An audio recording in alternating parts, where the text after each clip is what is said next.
Hello students, welcome to Hunt math.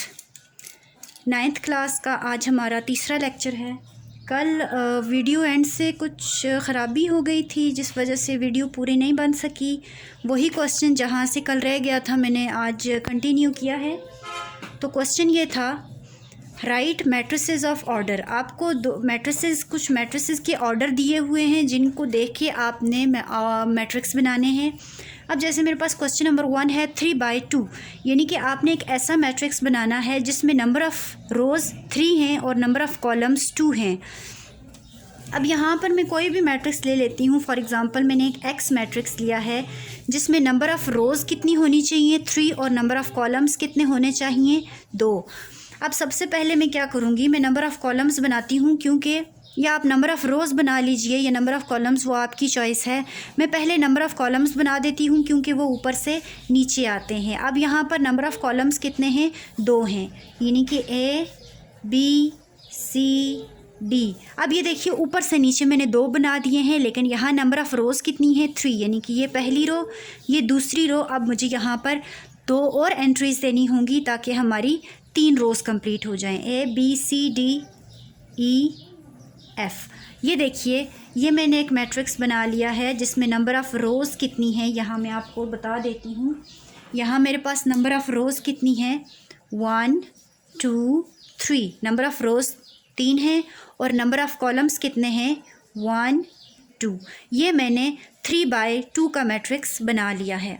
अब यहाँ पर नेक्स्ट क्वेश्चन है 2/2, यानी कि मैंने यहाँ जो मैट्रिक्स बनाना है उसमें 2 रोज़ और 2 कॉलम्स होने चाहिए। अब 2 रोज़ 1 2, 2 कॉलम्स 1 2, यानी कि मैं 1 2 3 4, ये मैंने एक मैट्रिक्स बना लिया है। आप कुछ भी एंट्रीज़ लिख सकते हैं, आपकी चॉइस है। अब ये मैंने एक मैट्रिक्स बनाया है Y जिसमें 2 रोज़ हैं इस तरह से R1 R2 और 2 कॉलम्स हैं C1 C2। ये मैंने 2/2 का मैट्रिक्स बना लिया है। इसी तरह से 2-3 क्वेश्चंस और हैं, उम्मीद है आपको समझ आ गई होगी और वो क्वेश्चंस आप ख़ुद आसानी से कर लेंगे। नेक्स्ट क्वेश्चन है यहाँ मेरे पास एक्सरसाइज का, right order of the matrices. यानी कि आपको कुछ मैट्रिसेस दिए हुए हैं जिसका आपने ऑर्डर लिखना है। ऑर्डर क्या होता है, number of rows and number of columns. अब मैं यहाँ लिख देती हूँ, मेरे पास नंबर ऑफ़ रोज़ यहाँ कितनी है, number of rows equals to, यहाँ पर देखिए मेरे पास नंबर ऑफ़ रोज़ कितनी है 1, this is R1, this is R2, यानी कि नंबर ऑफ़ रोज़ मेरे पास कितनी है 2। अब नंबर ऑफ़ कॉलम्स देखें 1 2 एंड 3, यहाँ मेरे पास नंबर ऑफ़ कॉलम्स कितने हैं 3। यहाँ मैं लिख देती हूँ number of columns equals to 3, यानी कि अब ऑर्डर क्या आ गया मेरे पास, order of A is equals to, A का ऑर्डर कितना है मेरे पास 2/3। आपको याद होगा जो पहला नंबर होता है वो नंबर ऑफ़ रोज़ को रिप्रेजेंट करता है और जो दूसरा नंबर होता है वो नंबर ऑफ़ कॉलम्स को रिप्रेजेंट करता है। तो ये मैट्रिक्स जो मैंने यहाँ A के नाम से बनाया है उसमें 2 रोज़ और 3 कॉलम्स हैं, जिसे मैंने यहाँ पर 2/3 का नाम दिया है। अब आगे आ जाएं, यहाँ पर एक मैट्रिक्स है जिसे मैं अभी तक नाम नहीं दिया, जिसे मैं E का नाम दे देती हूँ। फॉर एग्ज़ाम्पल E का मैंने इसको नाम दिया है। अब इसमें देखिए कितनी रोज़ और कितने कॉलम्स हैं। पहले हम रोज़ लिखते हैं इस तरफ, यूँ हॉरिजॉन्टल लाइन हमारे पास सिर्फ एक है, यानी कि यहाँ पर हमारे पास नंबर ऑफ़ रोज़ कितनी है, number of rows equals to only 1, एक रो है। और कॉलम कितने हैं, यहाँ ऊपर से नीचे आ जाइए इस तरह से 1 2 3, यानी कि यहाँ मेरे पास number of columns is equal to 3, यानी कि ऑर्डर ऑफ E इज़ 1/3, यानी कि ये 1/3 का मैट्रिक्स है। ये देखिए, ये कल के जो 2 क्वेश्चंस रह गए थे वो यही हैं कि एक आपको ऑर्डर दिया हुआ है, आपने उसका मैट्रिक्स बनाना है। इस क्वेश्चन में ऑर्डर दिया है, मैट्रिक्स बनाने हैं, ये मैंने बना लिए। सेकंड क्वेश्चन ये था कि आपको मैट्रिसेस दिए हुए थे जिनका आपने ऑर्डर लिखना था, तो ये पहला मैट्रिक्स, इसका ये मैंने ऑर्डर लिख दिया है 2/3 का है। ये दूसरा मैट्रिक्स और ये इसका मैंने ऑर्डर लिख दिया है, ये 1/3 का मैट्रिक्स है। अब आगे आते हैं, आगे मेरे पास जो 2-3 टाइप्स रह गई थी, हम वो पढ़ेंगे आज मैट्रिसेस की वो टाइप्स। अगली जो हमारे पास टाइप है वो है ट्रांसपोज ऑफ मैट्रिक्स। अब मैट्रिक्स का ट्रांसपोज क्या होता है, इसकी सिंपल डेफिनेशन है, transpose of a matrix is obtained by interchanging rose into columns. यानी कि ट्रांसपोज क्या होता है, ट्रांसपोज ये है कि हम किसी भी मैट्रिक्स की रोज़ को कॉलम्स में चेंज कर दें। इसका ये मतलब कि मैट्रिक्स के अंदर जो रो के अंदर एलिमेंट हैं 1 2 3, उसे हम चेंज करके वही एलिमेंट्स कॉलम के अंदर लिखते हैं। इसे हम ट्रांसपोज ऑफ मैट्रिक्स कहते हैं। और इसे कैपिटल ए के ऊपर सुपरस्क्रिप्ट में हम यहाँ स्मॉल टी डालते हैं, एक छोटा सा टी डालते हैं, जिसे रिप्रेजेंट करते हैं ए ट्रांसपोज, यानी किसी भी मैट्रिक्स के ट्रांसपोज से। यहाँ मैंने ए लिखा है, यानी कि जो मैट्रिक्स का मैं नाम रखूँगी वो ए है। आप कुछ भी ले सकते हैं, जो भी आप नाम रखें उसके ऊपर एक सुपरस्क्रिप्ट में एक स्मॉल टी डाल दें तो वो उसका ट्रांसपोज बन जाएगा, उसकी रिप्रेजेंटेशन बन जाएगी। फॉर एग्ज़ाम्पल मैंने यहाँ ए रखा है, तो मैं यहाँ एक मैट्रिक्स लिखती हूँ ए, दैट इज़ इक्वल्स टू 1 2 3 4। अब यहाँ मैंने एक मैट्रिक्स लिखा है 1 2 3 4। अब इसका मैंने ट्रांसपोज लेना है, तो मैं इसका ट्रांसपोज कैसे लूँगी, ए के ऊपर मैं स्मॉल टी डालूँगी, देन इक्वल्स टू, पहले मैं यही लिखूँगी 1 2 3 4, और मैट्रिक्स के ऊपर भी एक ट्रांसपोज डालूँगी। यानी कि मैंने इस मैट्रिक्स का ट्रांसपोज लेना है, जिसे मैं अभी आगे सॉल्व करूँगी, जो क्या बनेगा, ए ट्रांसपोज इक्वल्स टू। अब यहाँ जो मेरे पास रो के एलिमेंट्स हैं, मैं वो यहाँ कॉलम में लिखूँगी, यानी कि interchanging elements of rows into the elements of column, यानी कि मैं रो के एलिमेंट्स को कॉलम के एलिमेंट्स बना दूँगी। यहाँ पहली रो है 1 2, मैं इसको कॉलम बना दूँगी 1 2, और दूसरी रो है 3 4, और मैं यहाँ इसको दूसरा कॉलम बना दूँगी 3 4। ये है ट्रांसपोज, यानी कि आप क्या करते हैं, आप रो को कॉलम में चेंज कर देते हैं, एलिमेंट्स रोज़ को कॉलम में चेंज करते हैं, इसे कहते हैं ट्रांसपोज ऑफ मैट्रिक्स। अच्छा जी, अगला जो मेरा टॉपिक है वो है नेगेटिव ऑफ मैट्रिक्स। नेगेटिव नाम से ही आपको पता चल गया होगा, नेगेटिव माइनस को कहते हैं। अब नेगेटिव ऑफ मैट्रिक्स क्या है, मैं डेफिनेशन पढ़ती हूँ, by reversing the sign of all elements in a matrix we get a negative matrix. यानी कि कोई भी मैट्रिक्स है, उसके अंदर जो साइन है, एलिमेंट्स के साथ जो साइन हैं उनको हम रिवर्स कर दें, यानी जहाँ प्लस है वहाँ माइनस डाल दें, जहाँ माइनस है वहाँ प्लस डाल दें, इससे साइन रिवर्सिंग कहते हैं। साइन हम रिवर्स कर दें, चेंज कर दें, उलट दें, तो उसे नेगेटिव ऑफ ए मैट्रिक्स कहते हैं। इससे नेगेटिव साइन के साथ, it is denoted by negative sign with name of matrix. इसे हम किस तरह से डिनोट करते हैं, मैट्रिक्स के नाम के साथ हम माइनस का सिंबल लगा देते हैं। फॉर एग्ज़ाम्पल मैं यहाँ कोई भी मैट्रिक्स लेती हूँ x, मैंने यहाँ एक x मैट्रिक्स बनाया है जिसका नाम है जिसके एलिमेंट्स हैं a b c d। मैंने 2 by 2 का एक मैट्रिक्स बनाया है जिसका नाम मैंने x रखा है। अब मैंने इसका नेगेटिव लेना है, तो मैं क्या करूँगी, मैं नेगेटिव साइन को इसके साथ मल्टीप्लाई करूँगी, यानी कि यहाँ भी -x लिखूँगी equals to minus into a b c d। बल्कि मैं ऐसे करती हूँ, यहाँ आपको पता है ना a b c d के साथ कौन सा सिंबल है, यहाँ इनके साथ प्लस का सिंबल है। अब मैं किसी एक के साथ नेगेटिव लगा देती हूँ ताकि आपको अच्छे से समझ में आए।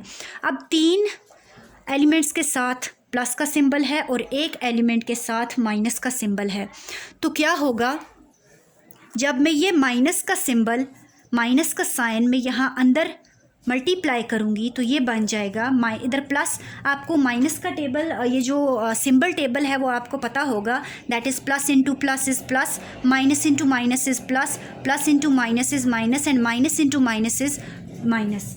ये आपको टेबल पता होगा। अच्छा जी, तो क्या होगा, प्लस जब ये माइनस जब इसके ए के प्लस के सिंबल के साथ मल्टीप्लाई होगा तो ये माइनस बन जाएगा। A minus into minus is plus, b minus into plus is minus, c minus into plus is minus, d। तो ये क्या बन जाएगा, -x। अब ये देखिए, ये नेगेटिव ऑफ ए मैट्रिक्स बन गया है। ये एक्स मैट्रिक्स था जिसकी एलिमेंट्स थे a minus b c and D.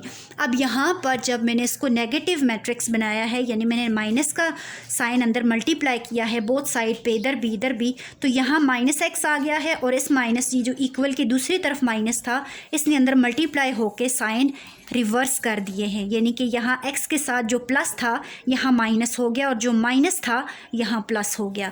इसे कहते हैं नेगेटिव ऑफ ए मैट्रिक्स, यानी कि साइन रिवर्सिंग। साइन रिवर्स हो जाते हैं, चेंज हो जाते हैं। जो प्लस था वो माइनस बन जाता है और जो माइनस था वो प्लस बन जाता है। अगला हमारा टॉपिक है सिमेट्रिक मैट्रिक्स। अब सिमेट्रिक मैट्रिक्स क्या होता है? डेफिनेशन है A square matrix A is called symmetric if, ये कंडीशन है। पहली कंडीशन ये है कि जो सिमेट्रिक मैट्रिक्स, आपने किसी मैट्रिक्स को प्रूव करना है कि वो सिमेट्रिक है तो उसको स्क्वायर होना चाहिए। अब स्क्वायर मैट्रिक्स क्या होता है, आपको अगर याद होगा, नहीं तो आप हमारी पिछली वीडियो देख सकते हैं जिसमें मैंने पिछले टाइप्स पढ़ाई थी, उनमें स्क्वायर मैट्रिक्स भी बताया था। तो सिमेट्रिक मैट्रिक्स, पहली बात स्क्वायर होना चाहिए। दूसरी बात, सिमेट्रिक मैट्रिक्स की क्या कंडीशन है? उसकी ये कंडीशन है कि आप किसी भी मैट्रिक्स, मैंने तो यहाँ नाम ए लिखा है, आप कोई भी नाम ले सकते हैं, किसी भी मैट्रिक्स का जब आप ट्रांसपोज लें वो वापस ए के इक्वल आना चाहिए। कैसे, मैं आपको अभी एक एग्जांपल देती हूँ। फॉर एग्ज़ाम्पल, मेरे पास एक मैट्रिक्स है ए, क्योंकि मैंने यहाँ नाम ए दिया हुआ है इसलिए मैंने यहाँ भी ए लिखा है। अब इसकी एलिमेंट्स है मेरे पास 6 2 8 2 5 7 8 7 6। ये मेरे पास एक मैट्रिक्स है। अब देखिए क्या होगा जब मैं इसका ट्रांसपोज लूँ तो वो वापस, ये ए मैट्रिक्स है, अब जब मैं इसका ट्रांसपोज लूँ वो वापस यही मैट्रिक्स अगर बनता है तो हम कहेंगे कि ये मैट्रिक्स सिमेट्रिक है।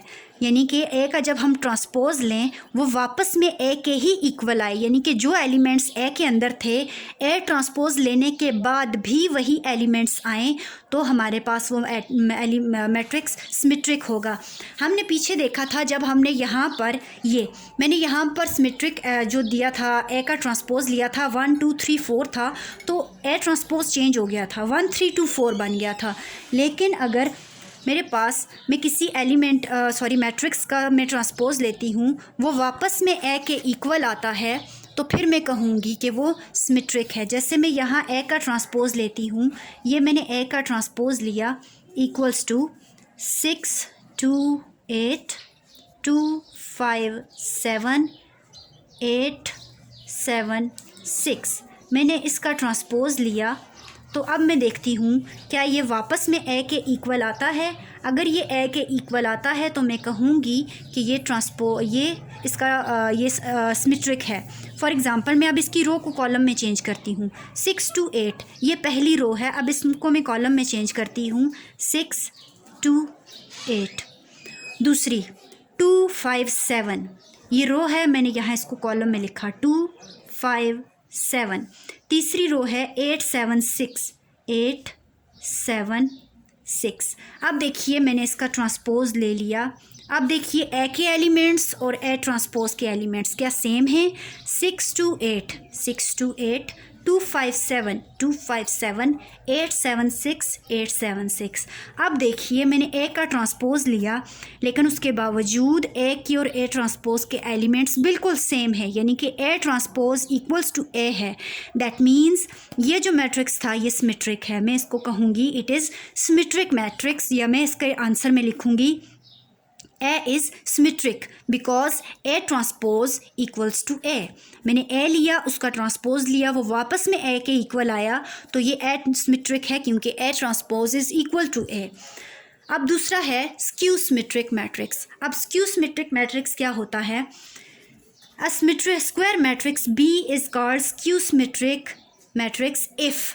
अब यहाँ भी वही कंडीशन है कि इसको स्क्वायर मैट्रिक्स होना चाहिए, यानी कि इसका ऑर्डर सेम होना चाहिए।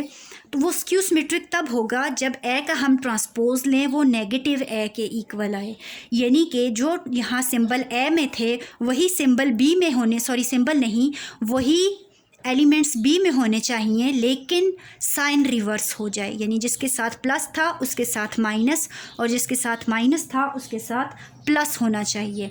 फॉर एग्ज़ाम्पल यहाँ मैंने बी लिखा है, यहाँ मैंने ए लिखा है, मैं इसको बी बना देती हूँ यूँ।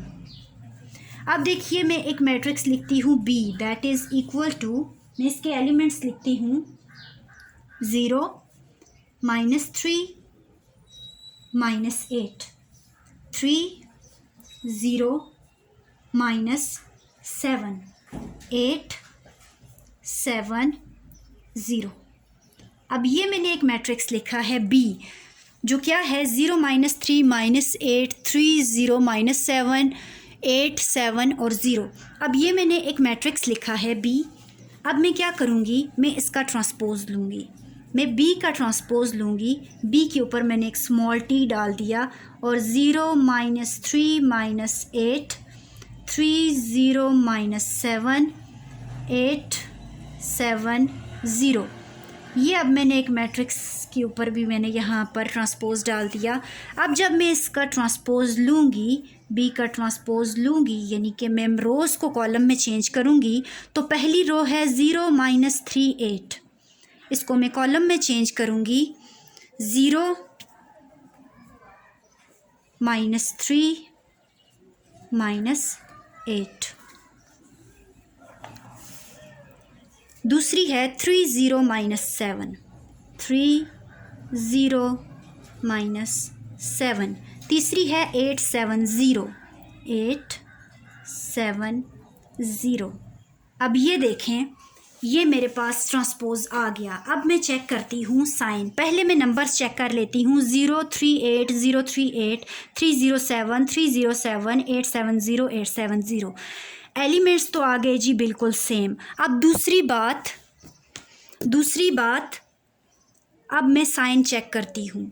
अब देखिए 0 के साथ तो कोई सिंबल नहीं होता, 0 0 तो वही है, -3 +3 -8 +8 3 -3 0 as it is, -0 -7 +7 +8 -8 +7 -7 0 as it is.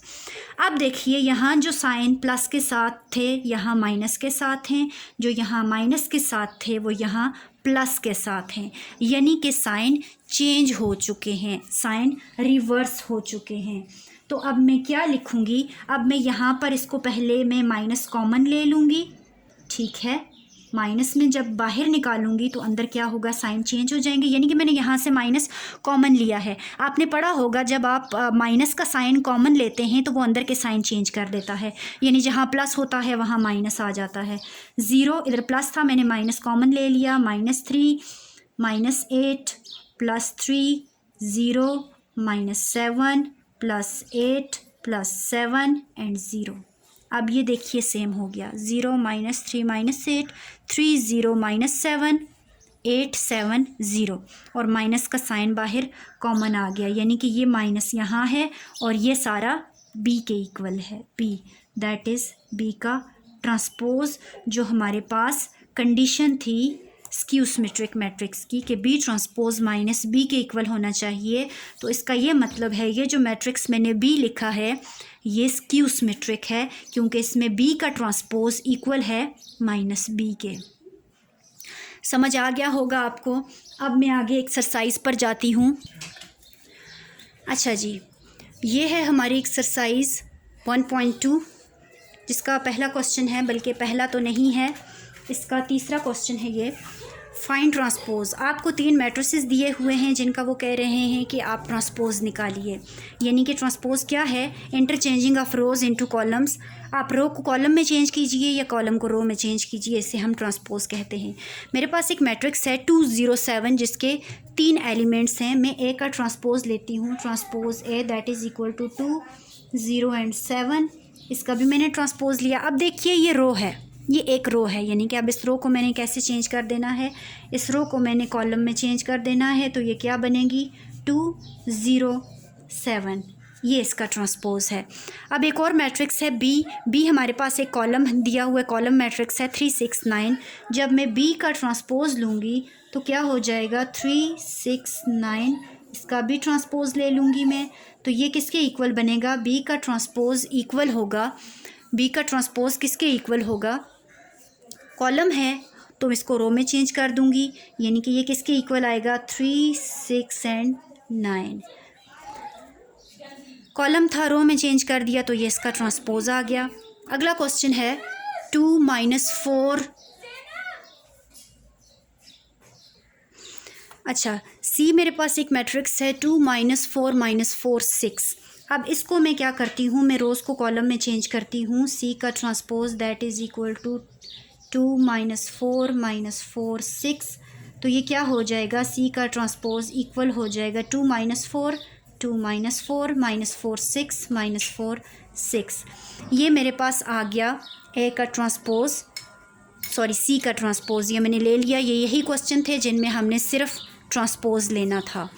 अब अगला क्वेश्चन है, अगले क्वेश्चन में हमने करना है which of the following are symmetric, यानी कि आपने इसमें बताना है कि इनमें से कौन सा सिमेट्रिक है और कौन सा सिमेट्रिक नहीं है। कैसे बताएंगे आप, इसका क्राइटेरिया ये है कि आपने इनका ट्रांसपोज लेना है। वही कंडीशन कि सिमेट्रिक के लिए कंडीशन ये है कि ए का ट्रांसपोज इक्वल्स टू ए आना चाहिए, यानी कि मैं डी का ट्रांसपोज लूँगी, डी ट्रांसपोज इक्वल्स टू 3 6 7 6 5 2 7 2 4, इनका मैं ट्रांसपोज लूँगी तो ये क्या आ जाएगा, डी का ट्रांसपोज क्या आएगा, 3 6 7, रो को कॉलम में चेंज करूँगी, 3 6 7 3 6 7 6 5 2 6 5 2 7 2 4 7 2 4। अब ये देखिए डी ये है और ये डी का ट्रांसपोज है, क्या इसके एलिमेंट्स सेम हैं, 3 3 3 6 7 3 6 7 6 5 2 6 5 2 7 2 4 7 2 4। दैट मीन्स डी का ट्रांसपोज इक्वल्स टू डी है, सो इट इज़ सिमेट्रिक।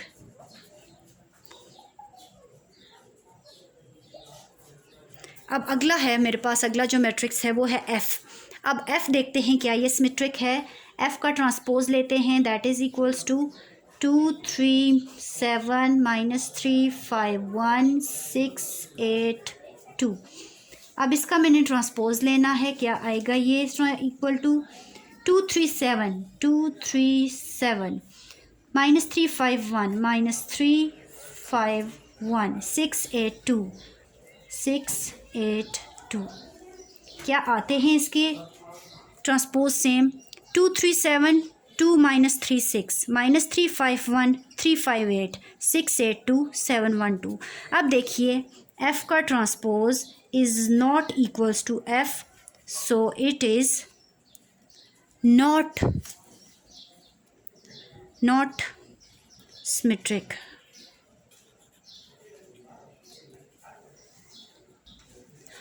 अगला क्वेश्चन है identify symmetric and skew symmetric. दो मैट्रिसेस, यहाँ पर टोटल 4 क्वेश्चंस हैं, मैं सिर्फ 2 करवा रही हूँ टाइम शॉर्टेज की वजह से, बाकी आप खुद कर लेंगे अगर आपको समझ आ गई भी है।